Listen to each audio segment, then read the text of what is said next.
Hello and welcome to The Geeky Female. My name is Emily and today I'm going to talk about my favorite video game ever.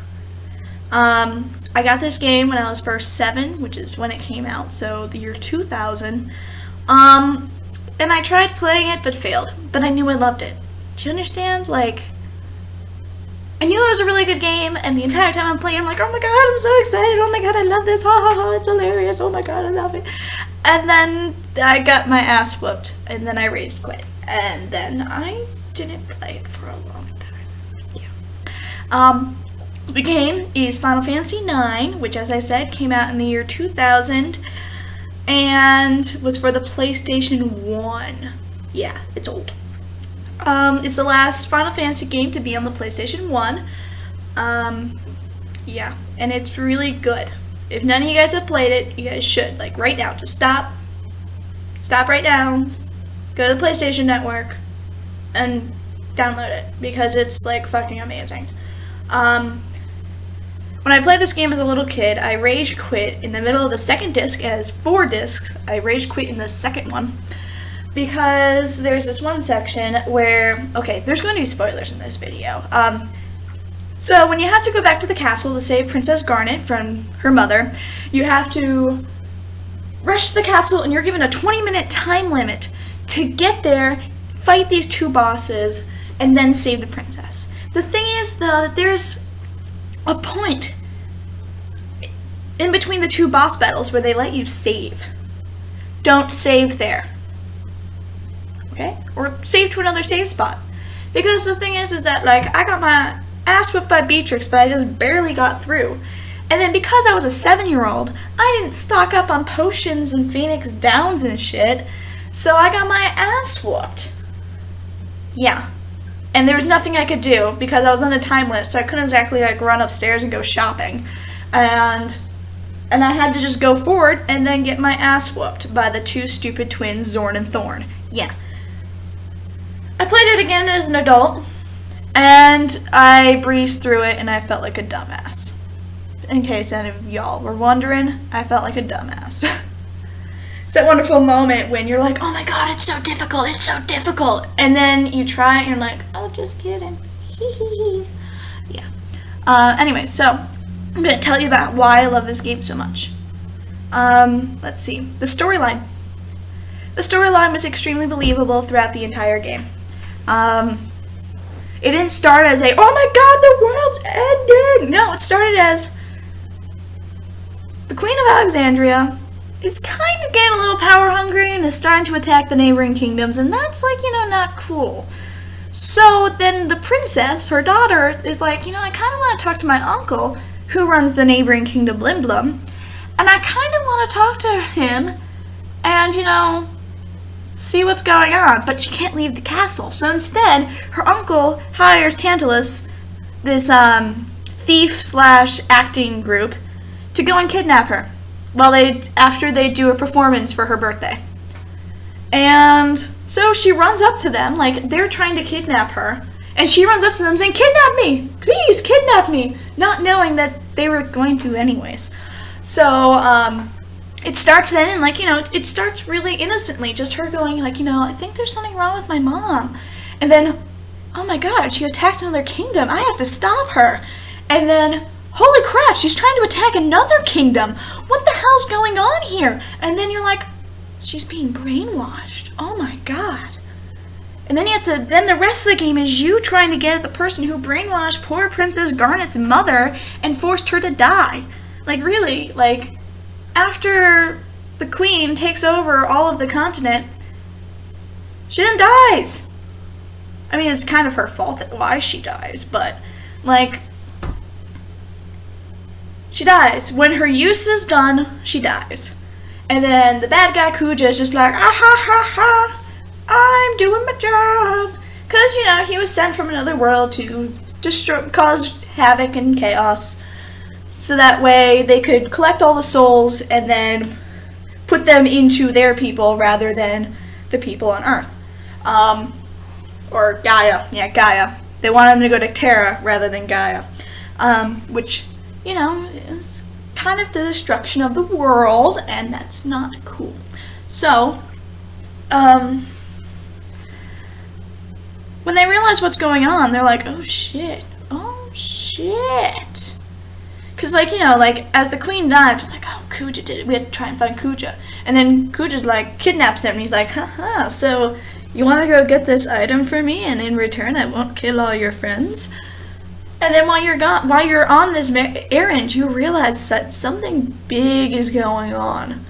So then you go, like, all over the world to try and figure out what it is that's going on. And then you find out, and you're like, what? And then you also find out that Kuja's not acting on his own. Kuja's being controlled by this bigger guy that created him, and Zidane. And he sent them to Earth, Gaia, whatever, to try and destroy the world. And everyone's like,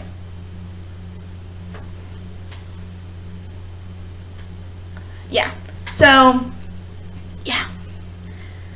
yeah. It goes from being completely, like, you know, normal, just, you know, countries feuding and the princess wants to do something about it, to being like, holy shit. Yeah. So, I like the story, the fact that it's believable and it has multiple facets, and it has like, you know, curveballs, but they aren't they aren't out of nowhere. When you play the game again, you notice the things and you notice, oh, that makes sense because of this thingy, rather than some games where it's like, you play it again, you're like, I still don't get how this happened.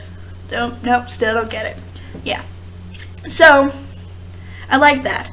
My favorite part, though, was the characters. The characters were lovable. Everyone's heard of Vivi, okay? But he wasn't the only awesome character in the game. Okay, first of all, there's Zidane, the main character. Zidane, as I said, is an alien from another world. And he was sent to Earth, Gaia, whatever, to destroy everything. But he doesn't know that.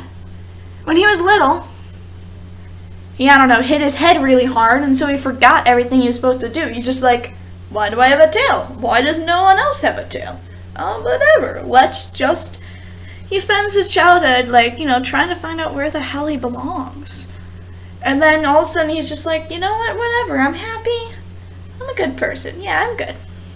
And he starts the game, and he's kind of a douche. Like, not like a super douche, but kind of like the annoyingly over-flirtatious guy who you're kind of like, I mean, you're nice, but can you stop? And he kind of really doesn't take things seriously. You're like, oh my god, there's a war going on, and you're just kind of like flirting, and you're like, no, stop, please stop, important things are happening. But he grows up. He grows up a lot. He does crazy things for no reason, just because someone else wants him to, or just because it'll help someone else. He turns into a mature adult over the point of the game, when he realizes that what he feels for Garnet is more than just, oh, she's pretty. He starts to reform himself, so, you know, he has a chance. And because he knows that she needs someone who's strong and mature, so he's willing to do that. He's trying to become more strong and more mature, so Garnet can, you know, so he can be there for Garnet when she needs him, because she's going to be queen, and oh my god, that's stress. She needs someone reliable by her side, and he's going to do everything he can to be reliable. So I really like that. Garnet, the princess, also known as Dagger. The thing is, she starts as a snooty little princess. I mean, she's not really snooty, but she's obviously spoiled. She's a spoiled rich kid who tries. She's a nice spoiled rich kid. And then when she's thrown into like, you know, the common people's world, she does everything she can to adapt, although she's still kind of like, oh, this is kind of weird. What are you doing? But she's willing to adapt, and she's really glad that she gets to meet her people and understand them. Like, most royal people are like, oh yeah, I totally understand the people, but they've never met them. She's actually lived among them, and she's glad to have lived among them, and she is thankful that she got the chance to. And because of that, she grows, and she knows exactly what type of queen she needs to be after her mother dies. Instead of her being just like, well, I'm going to be queen, she's like, I'm not ready to be queen yet. I have things I need to do. I have a chapter in my life that I need to end, and I need to understand my people more before I can be okay being their leader. It takes balls to say that. Like, it really does. Like, instead of just being like, I'm going to be queen, woo, she's like, no, no, no.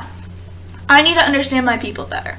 I need to go incognito again, travel around, understand what's actually going on in the world, and not just understand the world through books. I need to understand the world through people. And that's really awesome. There's also the whole fact that, like, she gets her summons, like her eidolons, or whatever they call them in this game, taken out of her. Because the thing is, she was afraid to use them. She always had them, but she was afraid to use them because she was scared of the power. And then after she gets them taken away from her, she realizes that they're part of her. Even though, yes, they're scary, and yes, they're very strong, and not many people can use them, and if that's all terrifying, they're still part of her, and she still needs to be able to use them in case she really needs them. She needs to no longer be afraid of them. Even though they're scary, she needs to accept the fact that she is that scary part of her. And that also takes balls, okay? Then let's see. Next is Vivi. Everyone's favorite. Vivi is awesome. Vivi is the black mage. Thing is that, as you find out in the beginning of the game, he was manufactured. Like, really, he was made on an assembly line. He is one of the prototypes. And he has a lifespan of 3 years. About, more or less. He lives longer because he's a prototype, but the normal ones live, 2 or 3 years, and then they die. And so he's spending his entire, after he finds that out, and after he finds out they die so quickly, he spends the rest of the game fighting with his conscience of, why don't I just stay here and, die? Instead, he's like, no, I gotta make a difference. I gotta prove the fact that black mages aren't terrible, because people were terrified of the black mages, and because they were being used as the weapons. Like, Kuja was creating these sentient weapons to kill people. And as Vivi was a prototype, he was able to, change his mind quicker than everyone else, and he was like, so a lot of the other black mages, once they turned themselves back on, realized that they were just made to be killing machines. A lot of them gave up, but Vivi's like, no, guys, we can still do stuff. We can still do something. And he does it. Like, a lot of people are just like, he's so cute. He has balls. Like, people are just like, you're a loser, you're terrible, you're tiny, like, you're made to be a weapon of war, you're fake. And he's like, but I can still do something. I still feel, and I can still do something. And while he has a lot of moments of him doubting himself, he trusts Zidane when he tells him to buck up, and he takes care of himself. Kudos for him. One of my favorite characters is Steiner. He's the knight. I usually, as a kid, called him Rusty, because he's like, my name's not Rusty, it's Sir Rusty, or Sir whatever you put in, so I was like, Sir Rusty, and it made me giggle. Anyway, Steiner starts as the very annoying knight. All he cares about is doing exactly what the queen wants him to and taking care of the princess. And he thinks that Zidane must be evil because he is a thief and not a prince. And slowly he gets over that. He has a midlife crisis in the middle of the game where he's like, what's the point? Everything I thought was right was wrong. I thought I could trust the queen with my life. And instead, she's trying to hurt the princess, who was the other thing I thought I could trust with my life. What do I do with my life anymore?